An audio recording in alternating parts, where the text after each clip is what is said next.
Hello and welcome to Carbon Removal Newsroom. I'm Ross Kenyon. I'm the lead strategist with the Nori Carbon Removal Marketplace. Today I have with me Giana Amador, co-founder and managing director at Carbon180. There has been so much in the news in the Democratic primary about carbon removal, or maybe we're just desperate and cling on to every little nugget that we see. It could be either, right, Giana? But it seems to me that there is movement happening and that politicians are speaking about the importance of carbon removal for the first time that I can remember in my adult life or politically conscious life. Well, thanks for being here with us to tell me how this all is working and what we should expect, Giana. Yeah, thank you so much for having me. I'm excited to chat about this, and I definitely agree. I think we're seeing a real uptick in the high-level conversation around carbon removal and the need for carbon removal to help support the fight against climate change. And I think one of the reasons why we're seeing this uptick in conversation is because climate change is, rising on sort of the voter priority list. And so as these 2020 Democratic primary candidates get serious on climate change, they also need to get serious on the science behind that. And that means incorporating carbon removal into their climate plans and some of the other policy proposals that they're putting forward.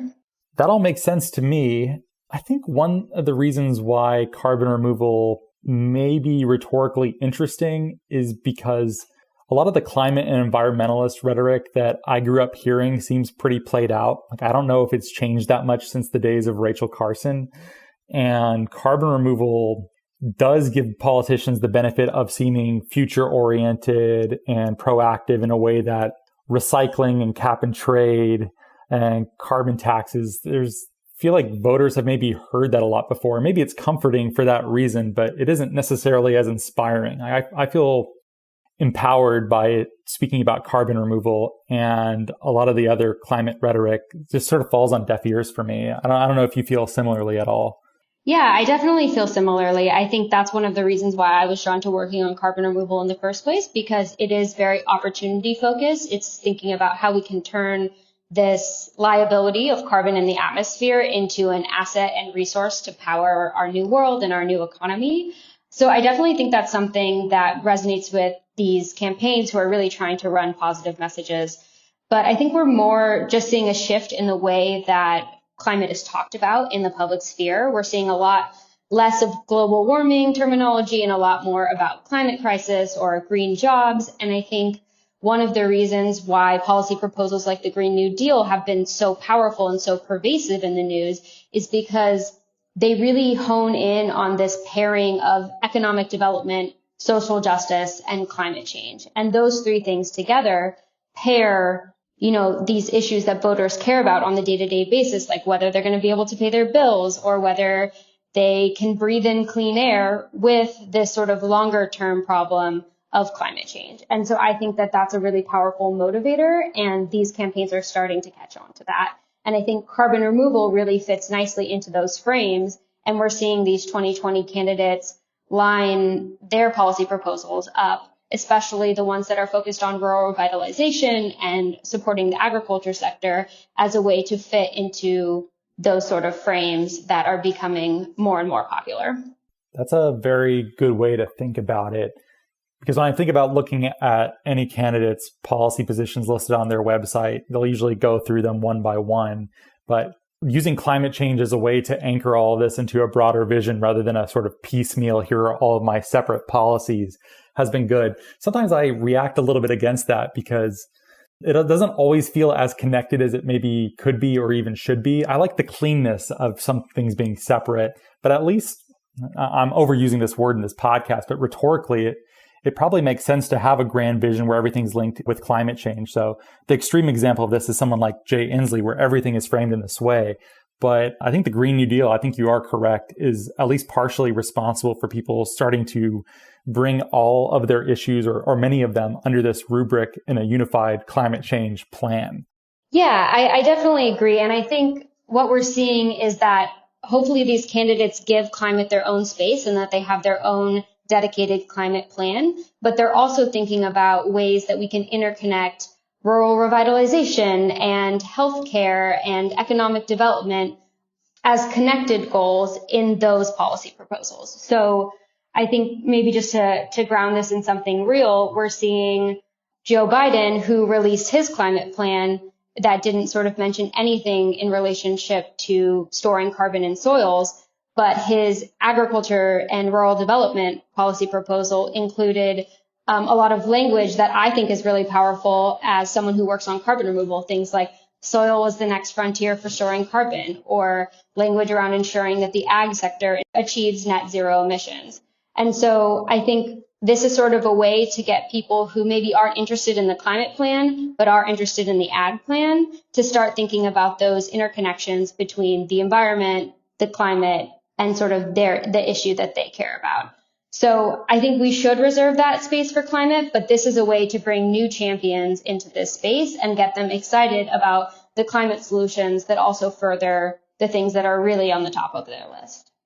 Indeed, yeah. I mean, there's definitely a kill two birds with one stone element that exactly in some ways maybe trumps my desire for clean, straight lines. So yeah, I could see the appeal of that. And that makes sense why people would be thinking about it in that way.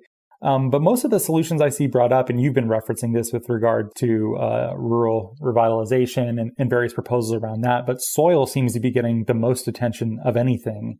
I guess we've seen some stuff with direct air capture with John Delaney and Andrew Yang. Andrew Yang's out there talking about geoengineering, which as far as I know, he's the only one dropping the G word, dropping a hard G. Yeah. But why do you think soil or just ecological methods in general have been getting so much play? I think it's hard to sort of really hone down on one reason, but I think soil health and soil carbon sequestration has been growing in popularity. And so I think we're sort of reaching this moment where the soil carbon sequestration field has reached sort of enough maturity where we're starting to feel really comfortable about understanding the barriers to adoption to full scale, but also having a lot of really powerful proof points on the ground. And it's really about scaling the practices that we know and implementing those practices on the ground rather than developing a new technology. And so I think for a lot of reasons that feels a lot more comfortable for these candidates to incorporate into their campaigns, because it's something that's a little bit more tested and a little bit more proven than direct air capture. I also think just from like a pure communications perspective, it's a lot easier to talk about soils, to talk about farms and food production than it is to talk about giant fans at an industrial facility that capture carbon and sequester it underground. I think both are equally important for the climate, but it's just one has a little bit more of a communications challenge.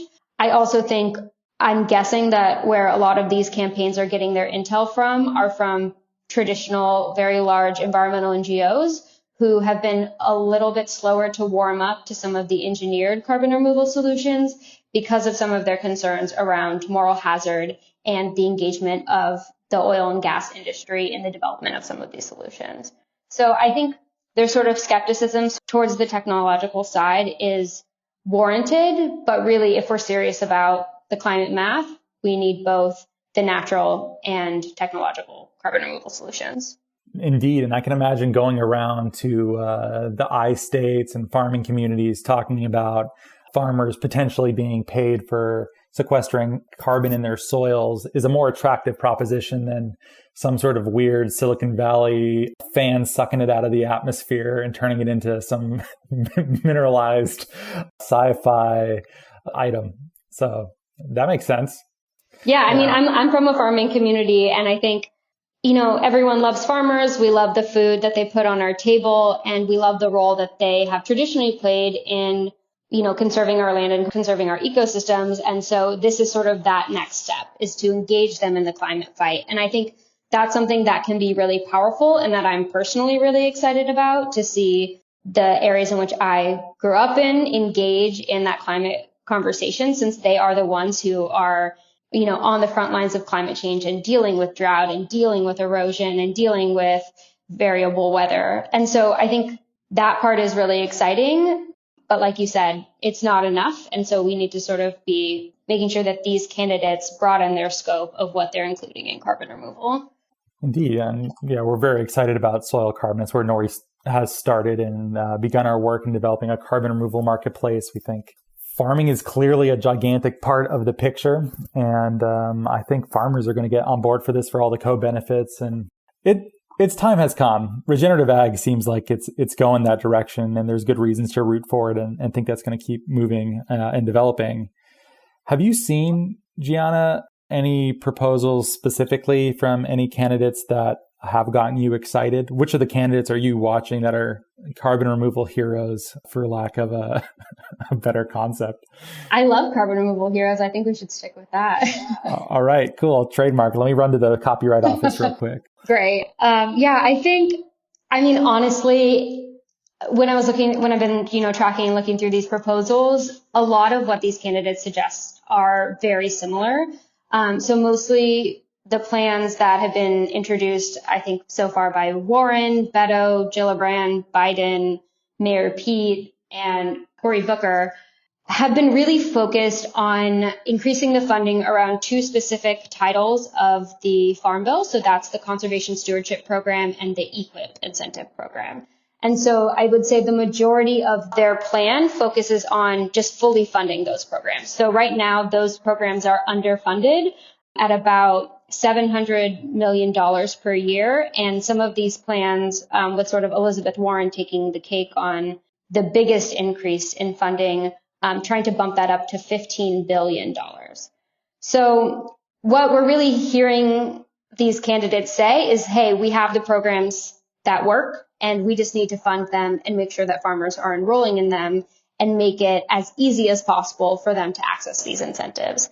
So I think that is sort of awesome to see that kind of consensus. But I do think that this is maybe a little bit short of the policy gold standard that I, as a carbon removal nerd, would like to see. But I'm not really sure sort of what level of detail that we can expect from these campaigns as they're, just starting to flesh this stuff out and get it moving. I'm curious what you would desire, like what's on your wish list, basically? What would you like to see a candidate come out and support? Yeah, that's a good question. So I will say that Warren and Beto have both, and Mayor Pete as well, have both suggested investing billions in dollars to research what I would say is soil carbon sequestration 2.0. So they're really thinking about how we take the success of the DARPA program at the Department of Defense and the ARPA-E program at the Department of Energy and do something very similar for agriculture, specifically focused on climate change. So how do we grow plants with deeper roots? How do we perennialize grains so that they store more carbon in the soils? And I think that is 100% on my wish list. We should absolutely be doing more science and more research to confirm that the practices that we're implementing in a specific region on a specific field with a specific soil type and a specific weather pattern is actually resulting in the carbon sequestration that we want and that we are willing to pay farmers for. So I think research is definitely on my wish list, and some of these candidates have begun to touch upon those things. I think there are some sort of greater questions around where that money would be allocated and whether that funding sort of is at the right level.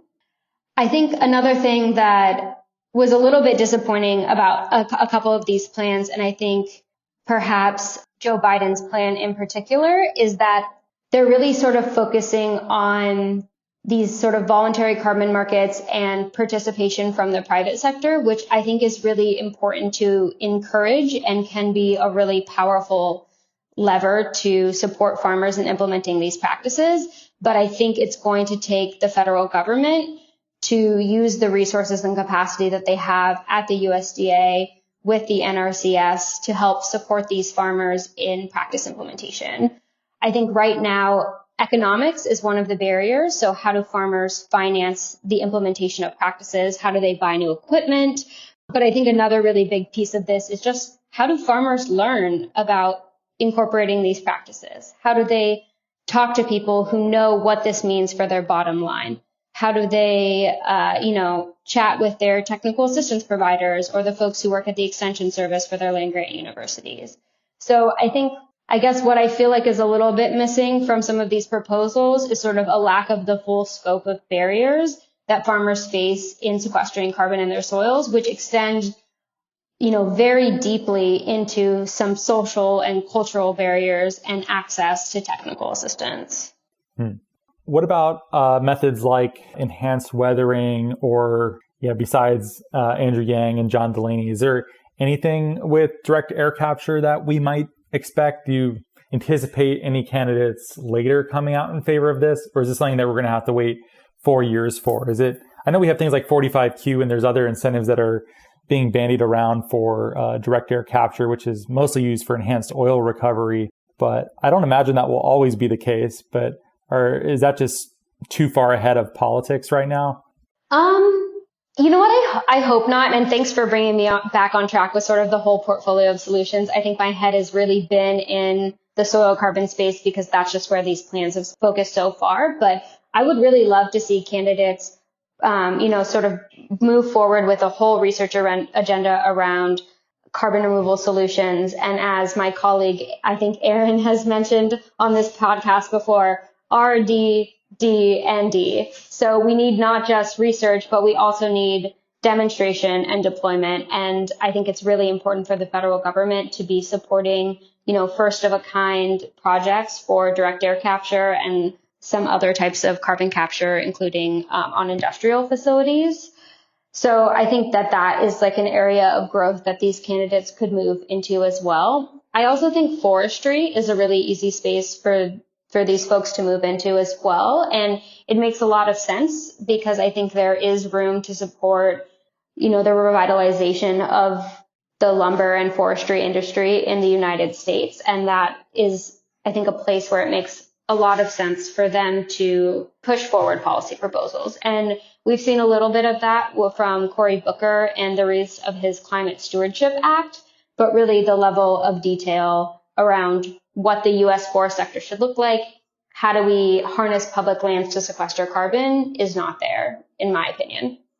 Yeah, I wonder why that might be. My gut, shooting from the hip right here, is that trees and afforestation or reforestation of burnt lands just seems it also seems played out. Like we've been talking about how important trees are for decades now, and it just doesn't capture the imagination. And most of the time when I talk to people about using regenerative agricultural practices to sequester carbon dioxide in soils in farmlands, that's something that they'd never heard of before. So it's a nice mix of not being so sci-fi as direct air capture or nearly as expensive, and also not so tried and true that it's basically a played out trope of forestry at this point. Do you think I'm on the money or near to the money for that sweet spot? Yeah, no, I think that's right. Like we all know trees are good for the earth and that we should plant more of them, but you're right. I think beyond that, people aren't really interested in any level of detail beyond, hey, maybe we should have more trees, and really thinking about like what it takes to operationalize that.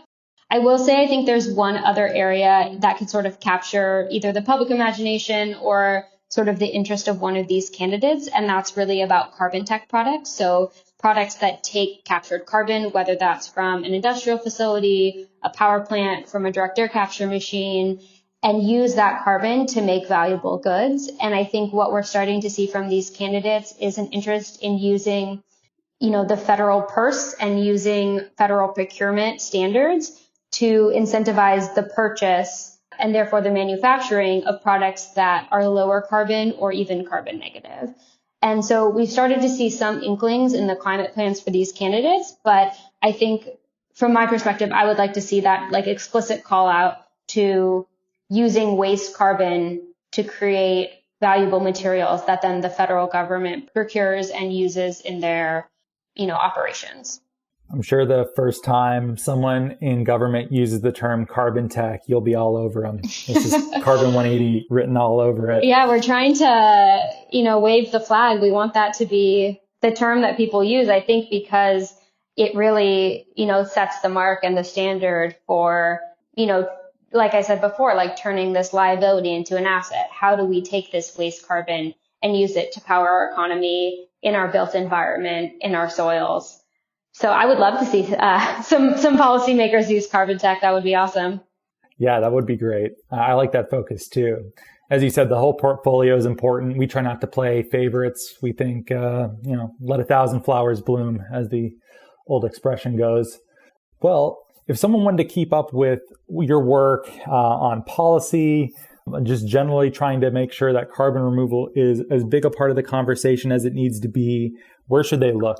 Yeah, I think the Carbon180 newsletter is a really good resource for this. We're actually publishing fairly often updates on both policy work that's happening at the legislative level in Congress, as well as what the 2020 candidates are saying. Folks can subscribe on our website, which is carbon180.org, and they can also follow us on Twitter at @carbon_180. Should definitely do the newsletter. Everyone's heard me pitch this thing 1,000 times at this point. It's a very good resource if you want to get weekly updates on the latest in carbon removal. Well, thanks, Giana. I'm grateful that you came on the show and were able to fill me in. I'm glad you're tracking this as closely as you are, and hopefully you should come on when there's more news, which I feel like almost every month or every other month there's enough stuff happening with regard to this election that I always feel behind on the carbon removal news. So please help me. Yeah, it's definitely hard to keep up, but would love to keep you and your listeners updated. So just let us know how we can help and we'll stay in touch. Great. Well, thank you. If you're listening now, there's a Reversing Climate Change episode that we did with Zoya Tierstein of GRIST, where she took us through a few months ago of the very beginnings of the various candidates and their climate plans. So there's a lot of information in there that's valuable. There's also a carbon removal newsroom that I got to do with Andrew Yang, which was cool. And then there's a whole bunch others from Carbon180 that you should check out that almost all, I'm pretty sure all of them focus on policy. And then if you like the show, please share it with your friends. Please help us make carbon removal as big a part of the national conversation, the conversation about climate change as we can. We think it's crucial. Without it, I don't think we're going to get where we need to go. You can help us out by rating and reviewing the show on iTunes, Apple Podcasts, or Stitcher. And thank you so much for listening.